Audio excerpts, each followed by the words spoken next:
Good evening, everyone, and welcome to Monday Nitro. Tonight, it's open fight night, and we've got matches all aligned, as tonight, the Bullet Club will be defending their tag team championships against Demolition. Asuka is going to go one-on-one with Bayley, and a rematch indeed from last week, as John Morrison will be going one-on-one with Shinsuke Nakamura. And in our main event tonight, it's going to be United States Champion Bobby Roode squaring off against Finn Balor for the World Heavyweight Championship. All that plus more tonight on Monday Nitro.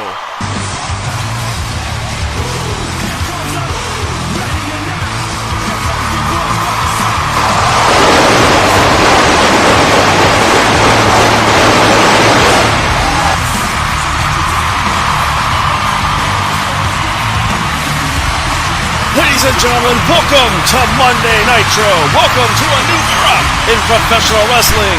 I am Marinaro, taking the place of Todd Grisham, and you all know the color commentator, Bobby the Brain Hinn. Now, I don't know what school you went to, Illinois, but when it comes to announcing, you announce me first and you second. Tonight, my client, Bobby Roode, is going to go for the World Heavyweight Championship, and tonight, he's going to be crowned a new world champion. I can tell you that right now. I'm not sure about that, Bobby. I have a feeling that Balor is going to be able to drop him down. And also, let's not forget, we have the Bullet Club going one-on-one with Demolition. The Tag Team Championship Club are in full strength here tonight. And let's not forget the rematch from last week. John Morrison versus Shinsuke Nakamura. It's going to be a big one. Yeah, I guess it's going to be a big one. But what's going to happen is when we toast the champagne and toast the cocktails, as Bobby Roode is going to become new world champion. Well, all that and more, let's take you to the ring for our opening contest. Bullet Club.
It was the opening bout indeed, as the Bullet Club were defending the Tag Team Championships against Demolition.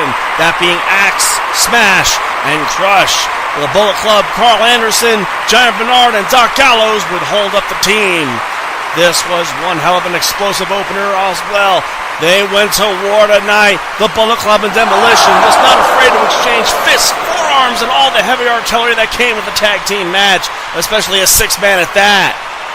They went to the floor, they went back into the ring, quick tags, hot tags, near falls all over the place. The crowd was pumped up and jacked. Demolition almost had the advantage here as they were able to wear down the Bullet Club, going for the decapitation. But with one small distraction by Serena, they were able to turn the tides around. Gallows picking up Crush, somehow dropping him with the Gallows pole, and scored the win.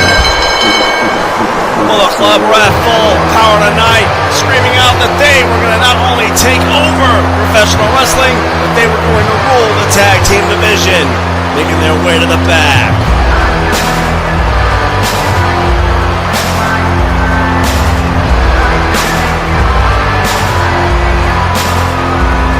Ladies and gentlemen, I am Kevin Kelly, and I am standing here with the current United States champion, Bobby Roode, whom later tonight is going up against Finn Balor for the World Heavyweight Championship, as it is open fight night. Bobby, your comments. I don't know what hick town we're in, but I can tell you right now that as soon as I step out there, the wealth of this place will go up. The land values will go up. The box office sellouts will go up. And tonight, history is going to be made as Bobby Roode, your United States champion, is going to go one-on-one with world champion Finn Balor, beat him in the middle of the ring, and become the world United States champion. Now I know being a double champion is something that has happened quite a bit, especially in recent years, but no better than Bobby Roode. Balor, you have no chance at winning tonight. You have absolutely no chance at beating the greatest acquisition, the greatest wrestler of all time, Bobby Roode.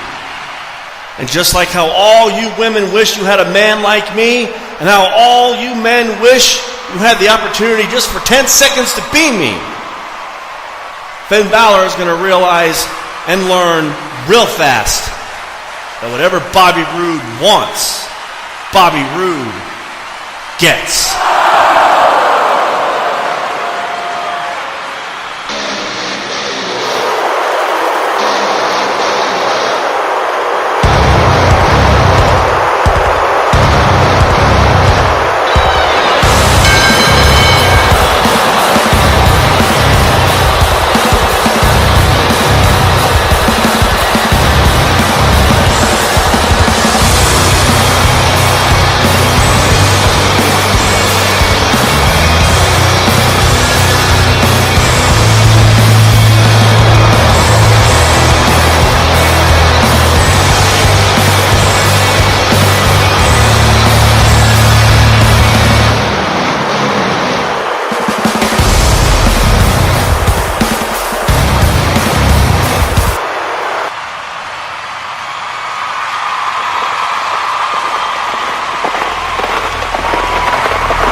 It was Arn Anderson going up against Kevin Owens. And Owens did, well, everything he could in the first half, but Arn just overpowered him, and it was technically superior to his wrestling prowess. Owens had to roll the outside, kicking at the stairs a little bit, even yelling at Morrow, trying to figure out how to get best on Arn. Rolling back into the ring, and Arn once again dropped him down. He used that power game, was able to keep him down. Owens having to slide back to the outside, yelling at a fan for screwing up his concentration, getting back inside, and with a gouge to the eye, Owens started to slowly take control. Owens would then hit him with his unorthodox style, wearing Arn down and would slowly climb the top rope. He left for a big splash, but unfortunately for him, he missed. Arn now starting to rally back, tossing Owens to the ropes, raising him up for the spinebuster, but Owens hit him right in the eye. He then would elbow him and knee him, tossing him to the ropes, going for the pop-up, but somehow Arn was able to counter with a double X over the skull, raising him up for the spinebuster, but Owens countered with a DDT, quickly moving to the top rope, leaping for a moonsault, and missed. He would hold his ribs, screaming out that he screwed up. Arn coming out and missing a clothesline. Turning around on the relay, it was dropped with the pop-up powerbomb. As Owens scored the win.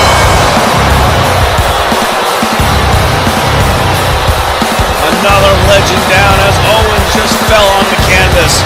Rolling to the outside, catching his breath, saying it was easy. There was absolutely nothing to it. It was obvious he was absolutely exhausted.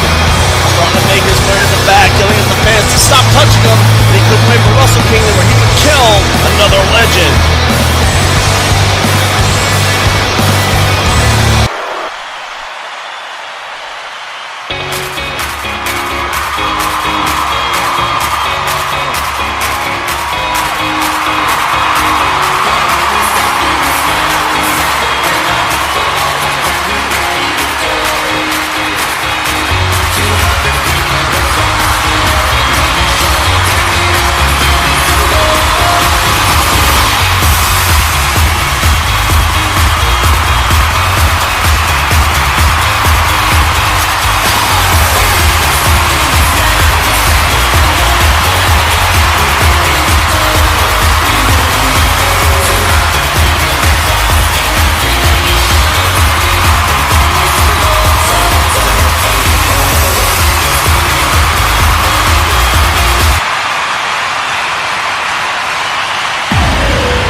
some say that this just wasn't fair at all.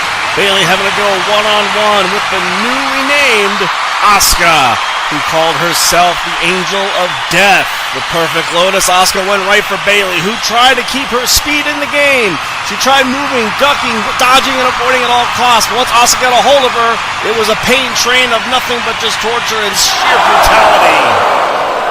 Bayley did everything she could to just stay in the game. Asuka locking her within the Asuka lock, scissoring the legs, forcing Bayley, unfortunately, to pass out. Victory here for Asuka as she rose her hand up, looking over at the G1 banner, saying that that was going to be her next target, making her way to the back.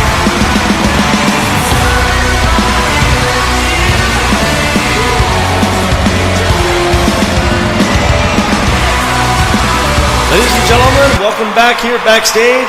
I'm Kevin Kelly, and I'm standing here with newly signed James Mitchell. Now, James, a lot of people have not spoken very highly of you, especially with your signing here to the National Wrestling Alliance. You've been known as a lot of names.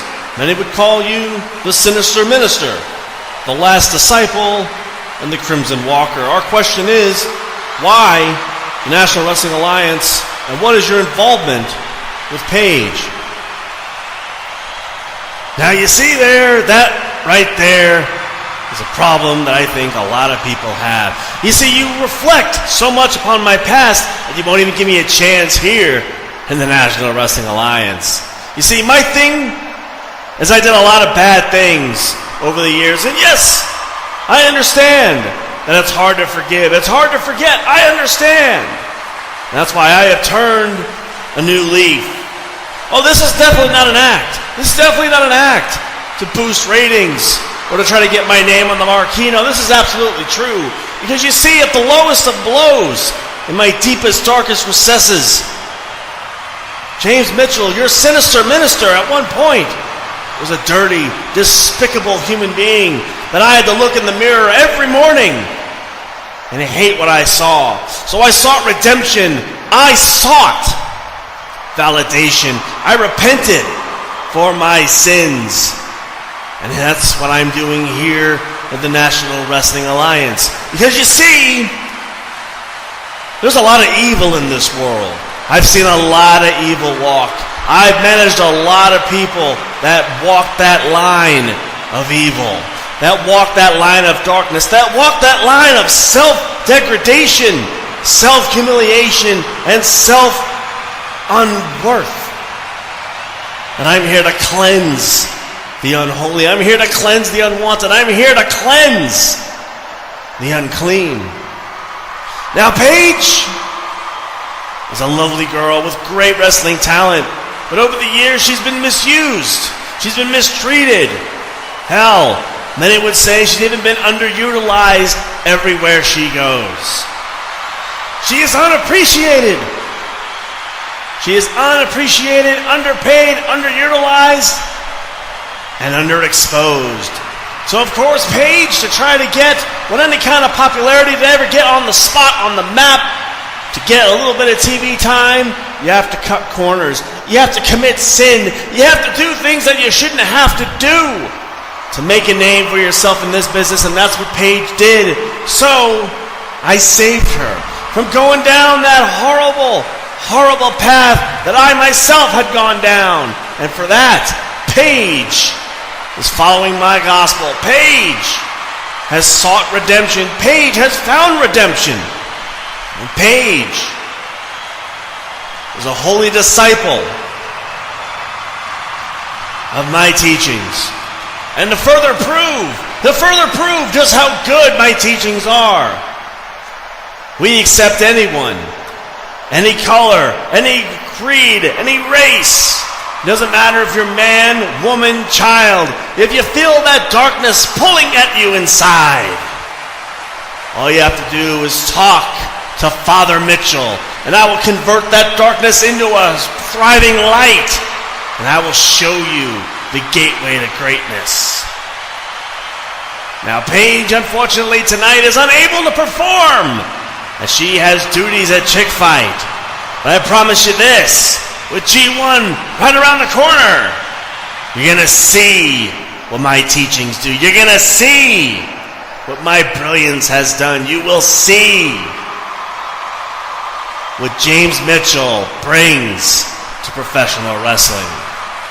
And if you think Paige is my only follower, my only acolyte, my only disciple, that's where you're wrong. Because there are others. And slowly, after they repent, after they admit to the Almighty above of their sins, and they are washed and baptized in the blood of their sins, and their slate is wiped clean with the hand of forgiveness, they will march forward to greatness. And it may not be world titles, it may not be tag titles, it may not even be Hall of Fame. But they will leave an impact so great on the industry, so great on the business, so great on the world, that people will be talking about it forever. Well, thank you, Father Mitchell. Why don't we take you back to the ring for our next contest?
This was your semi-main event of the evening as John Morrison was going to go one-on-one with Nakamura.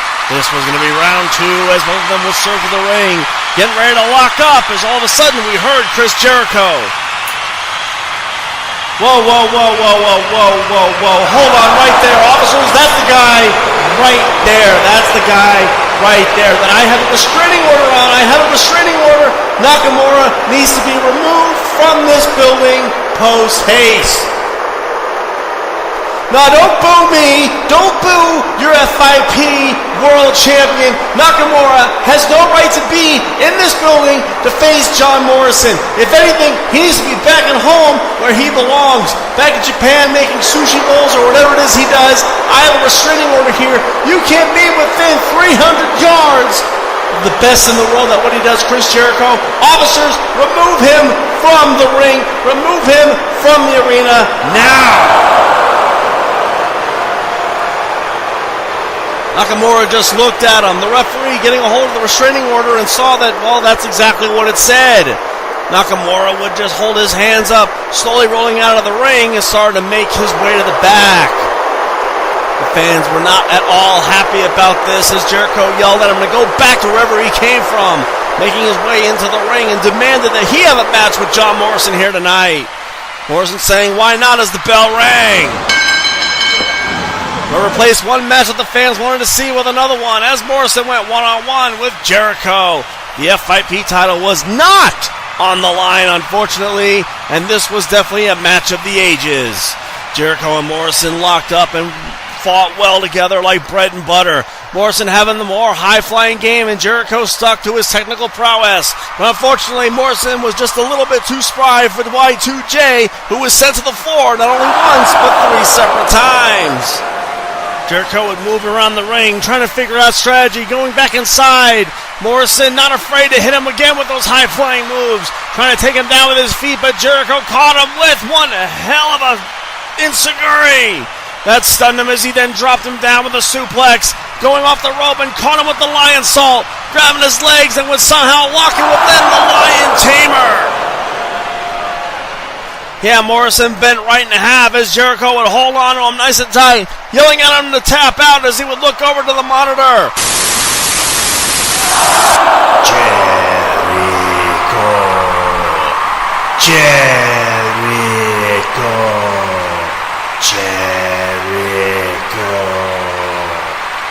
Nakamura was on the screen chanting Jericho's name. He would let go of Morrison and yelled at him to stop it, to stop it, to stop it. He was distracting him, turning around to back for Morrison, who caught him with a Nitro Blast, covering. Scoring the win. Morrison rolled out the grin upon his face, raising his arm in the air as Jericho was absolutely irate, kicking the rope and yelling at the ref that he cheated, and then Nakamura should have been out of the building, but he did say only 300 yards. Morrison making his way up the ramp as Jericho screamed and yelled that this was all just a conspiracy towards him, making his way to the back.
This was your main event on Monday Nitro, folks, as it was Bobby Roode not putting his title on the line, going one-on-one with World Heavyweight Champion Finn Balor. He didn't look at all to be in the best of moods at all, handing the title belt over as the bell rang. Roode and Balor would circle around the ring, locking up as Balor tried to take him down with his kicks, but Roode was a little too privy for that, able to drop him down with his heavy slams and use the power game against Balor. He dropped him down time and time again, locking him in holds as Bobby Heenan actually praised him from the broadcast table. Morrow telling him he had to remain impartial, but Heenan just didn't seem to care, telling him to kick him harder, punch him faster, and pin him quicker. Balor was in a world of hurt in the early going.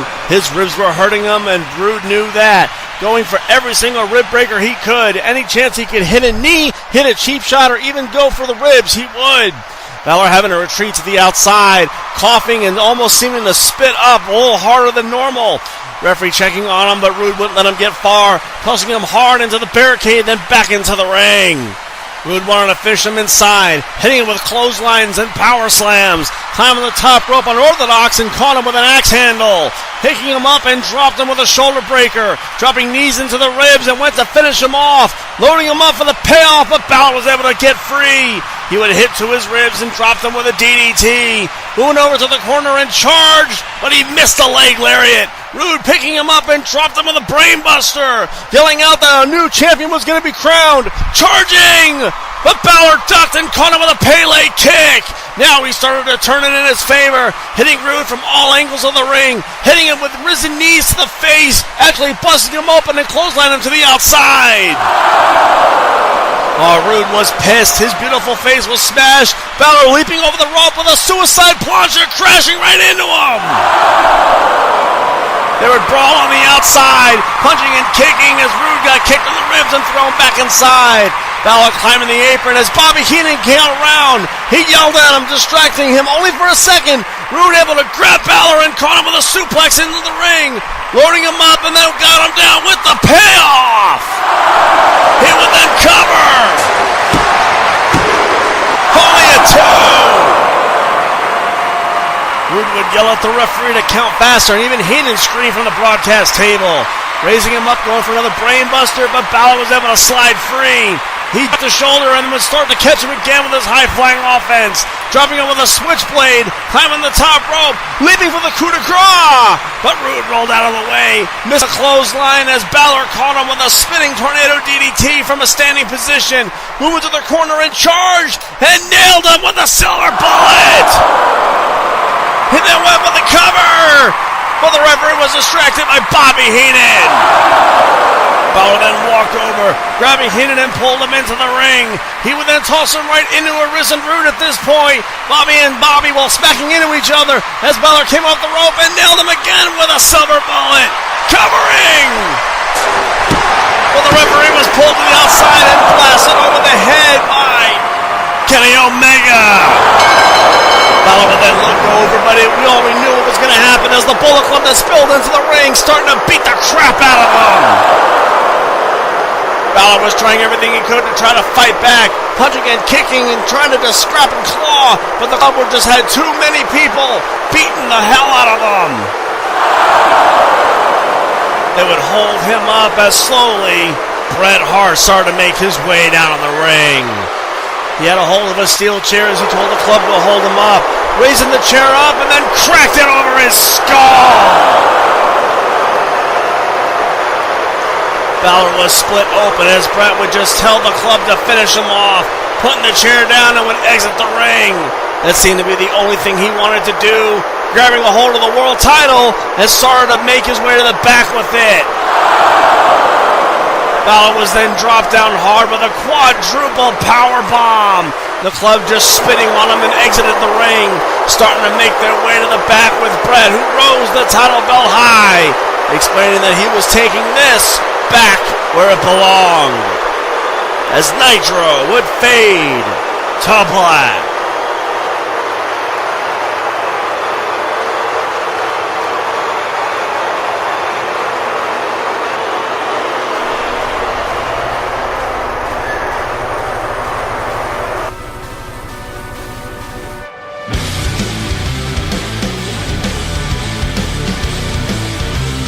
And your results for Chick 5. The opening contest saw Asuka go one-on-one with Mickie James. Mickie hit her with everything she had, but Asuka, seeming to be revived, was able to drop her down with the Asuka lock, forcing her to tap out.